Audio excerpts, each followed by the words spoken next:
Today, I'm ranking every Green Day album from 1039 Smooth Ass Slappy Hours all the way to Saviors. I'll go over release dates, standout songs, production quality, and how each album fits into their evolution.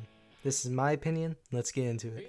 Starting off with 1039 Smooth Ass Slappy Hours, released in October 1991, this is Green Day's first studio album. This album is raw, lo-fi, and very DIY. Recorded on a tiny budget, the guitars are thin, and the vocals are rough, but the energy is undeniable. You could already hear Billy's melodic instincts, Mike Dirnt's bouncy bass lines, and the foundation of the band's sound starting to form. With key songs like Going to Pasalacqua and Paper Lanterns, I'm rating this album in B tier. It's rough around the edges, but an important and enjoyable early release. Moving on to Kerplunk, released in December 1991, this is Green Day's second studio album. This is where Green Day really finds their identity. Trey Cool joins the band, bringing his signature energy. The production is still indie, but way clearer and more confident. Songs are longer, more emotional, and better structured. Trey's fills start to stand out, and the band sounds tighter overall. With key songs like 2000 Light Years Away and Christie Road, I'm rating Kerplunk A tier. It's a huge step forward for the band. Moving along to Dookie, released in February 1994, this is Green Day's third studio album. This album changed everything. With Rob Cavallo's production, the drums are punchy, guitars are crisp, and the mix is perfect. Trey Cool's drumming is iconic here, simple but unforgettable. Every song hits, and it defined pop punk for an entire generation. With key songs like Basket Case and When I Come Around, this is my personal favorite Green Day album, and this is why I'm ranking it in S tier, no debate.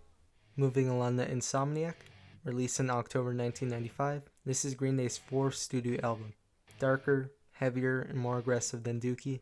The guitars are thicker, tempos are faster, and the lyrics reflect burnout and paranoia. The production is more compressed and gritty, which fits the mood perfectly. With key songs like Brain Stew and Geek Stink Breath, I'm rating Insomniac an A tier. It's angry and underrated. Next, we got Nimrod, released in October 1997. This is Green Day's fifth studio album. Nimrod is where Green Day really starts to show their versatility. You get everything from high-energy punk tracks to playful surf rock, along with a few experimental moments.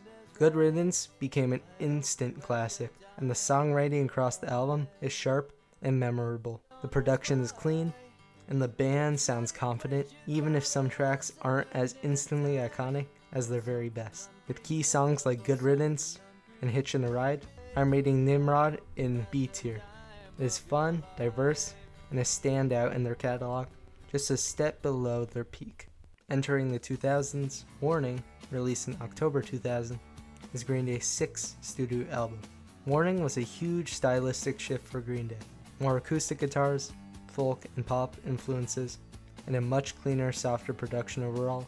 Lyrically, it's smart and socially aware, but the energy's way toned down compared to their earlier work. While it's aged better than people give it credit for, it doesn't hit as hard or feel as memorable front to back. With key songs like Warning and Minority, I'm rating Warning C tier. Respectable, but not essential. Moving on to one of Green Day's biggest albums, American Idiot, released in September 2004. This is Green Day's seventh studio album. A full rock opera and one of the most ambitious albums Green Day ever made. The production is massive and cinematic, huge drum sounds, layered guitars, and seamless transitions between tracks. With key songs like American Idiot and Boulevard of Broken Dreams, the album flows incredibly well front to back. That said, while it's iconic and career-defining, it can feel a little overproduced at times, and not every track hits with the same replay value as their absolute peak. This is why I'm rating American Idiot an A tier. Legendary impact, just not as untouchable. Next is 21st Century Breakdown. Released in May 2009, this is Green Day's eighth studio album. 21st Century Breakdown tries to go even bigger than American Idiot, with heavy orchestration, multiple characters, and extremely dense production. The drums are massive and the sound is polished, but the album often feels overstuffed and exhausting to get through. While there are big singles and ambitious ideas, the storytelling isn't as tight and a lot of the tracks blur together. It has moments of greatness, but it lacks focus and replay value compared to their best work.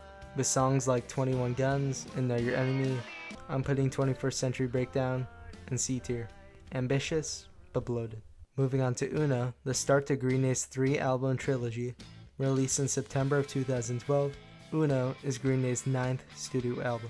Uno was meant to kick off the trilogy with a fun, back-to-basics garage rock sound. The production is clean and punchy, and Trey's drums sound energetic. The songwriting feels pretty safe and repetitive. There are catchy hooks, but not a lot of depth, and it doesn't really push the band forward. With key songs like Oh Love and Let Yourself Go, I'm putting Uno in C tier. Fun but forgettable. Next is Dose. Released in November 2012, this is Green Day's 10th studio album. Dose leans harder into glam rock and party vibes, and it's easily the weirdest of the trilogy. The production is loud and loose, almost sloppy by design, but that doesn't always work. Some tracks have groove, but overall it feels unfocused and inconsistent. With key songs like Stray Heart and Lazy Bones, I'm putting Dose in C tier, messy with a few highlights. Finally, to end the trilogy, Trey, released in December 2012, is Green Day's 11th studio album.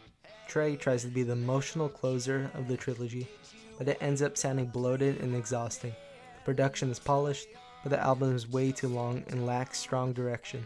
By this point, the idea feels stretched thin, and the trilogy fatigue really sets in. With key songs like X-Kid and Dirty Rotten Bastards, I'm putting Trey in D tier. Should have been cut down heavily. Moving on to Revolution Radio, released in October 2016, this is Green Day's 12th studio album. A focused comeback, the production blends modern polish with classic Green Day energy, and the drums and songwriting are tight. Lyrically, it touches on serious and political themes, but overall, it doesn't quite reach the consistency or impact of their best albums. With key songs like Bang Bang and Still Breathing, I'm putting Revolution Radio in C tier. A solid effort, but not essential. Next is Father of All. Released in February 2020, this is Green Day's 13th studio album. The most divisive album, extremely compressed production, distorted vocals, garage rock influence, and very short runtime. Experimental, but it barely sounds like Green Day. It didn't land for most fans, especially me. With key songs like Father of All, Fire, Ready, and Aim, I'm putting Father of All in D tier. Swing and a miss. Finally, with Green Day's last album, Saviors, this is Green Day's 14th studio album. A return to form with big choruses, strong hooks, and polished but powerful production. It blends classic Green Day energy with modern themes, and Trey's drums sound punchy and tight again. With key songs like The American Dream Is Killing Me and Dilemma, I'm putting Saviors in B tier. A solid modern Green Day album. That's my full Green Day album tier list. Let me know what albums you'd move up or down. And yeah, Dookie and American Idiot aren't going anywhere. Peace.